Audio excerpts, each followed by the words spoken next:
Ayan o. Ayan. Ayan na. Ayan na. Padami na ng padami yung bunga natin. Ayan o. Ampalaya. Pampahaba. Ayan, ang dami na o. Lalabasan na siya o. Kailangan natin ng balot mga stampikik ko. Malalaki na. So may ay yan. So yan, may aanihin na naman tayo. Ayan o. Mahaba na o, malalaki na. Tapos yung patola natin, meron na rin. O, kita nyo yan? Patola, patola. Bitawan nak, bitaw. Bitawan mo, hindi tayo makadaan. Masikip. Ayan o. Meron ng bulaklak. Marami siya ngayon. Lalaki na. Binabalutan. Ayan o. Ayan o. Pakarami ng bunga. So makakaanin na tayo. Ayan.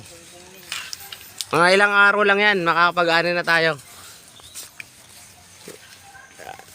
Sinong gusto ng ampalaya dyan? Ayan. Marami ng mga bunga. Nagbunga-bunga na. Pero kailangan alaga natin sa pataba. Yun na, nilaw oh. Kaya ganyan, kaya ganyan. Ito yung patola na isa.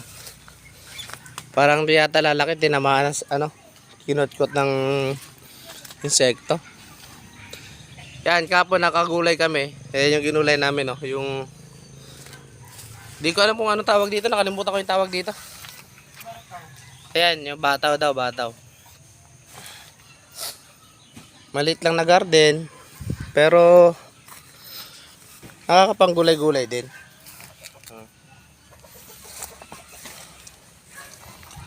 Ano yan naman yun? Ba't kaya umiiyak yung dalawa sa loob? Nag-aaway sa cellphone.